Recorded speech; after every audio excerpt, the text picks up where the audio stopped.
Now to Turkey, where NATO leaders are gathering for their annual summit. A short time ago, President Trump arrived for a social dinner with other heads of states.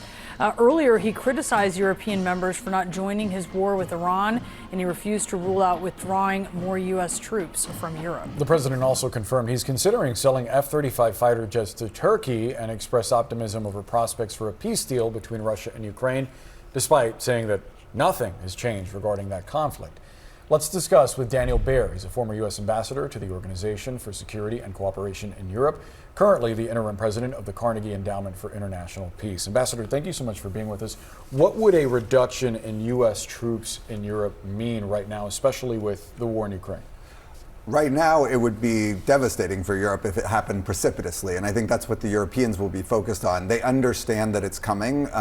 President Trump has made that clear for some time now, but what they will want out of President Trump is a plan, a focused plan on how that drawdown will proceed and which capabilities will be left on the continent for them to depend on. Because if they know what the U.S. plan is, they can plan to backfill the United States as much as possible. Without a plan, they're left guessing, and the erratic behavior of this administration over the last 18 months has left them guessing more often than not. I guess the question is, will this be continued once he leaves office, right? Is this going to be a long-term thing? I mean, we know right now that even though the troop reductions aren't official, they're reviewing them. The Army Europe command has been downgraded to a 3-star command. So this emphasis is very clear for Trump. Do you see that as persisting for the U.S. position on the issue?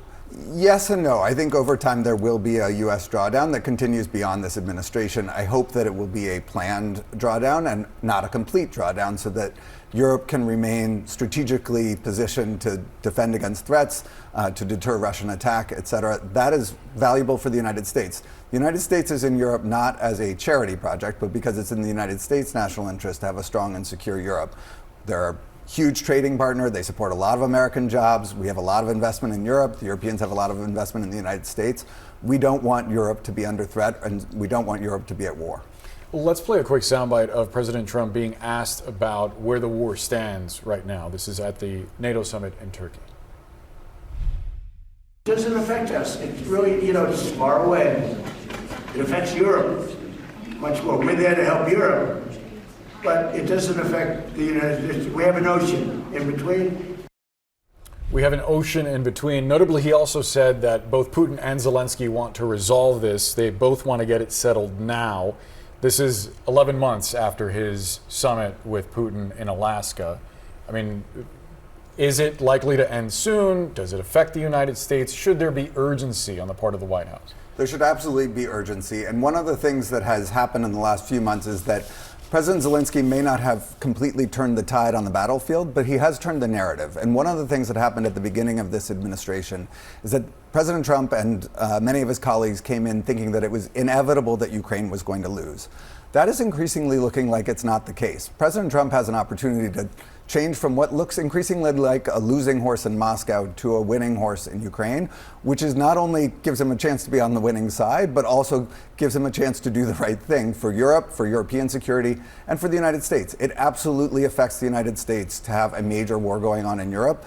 Actually, the United States is going to turn out to benefit from supporting Ukraine in the long run, because the Ukrainians are innovating on the battlefield faster than anywhere else in the world.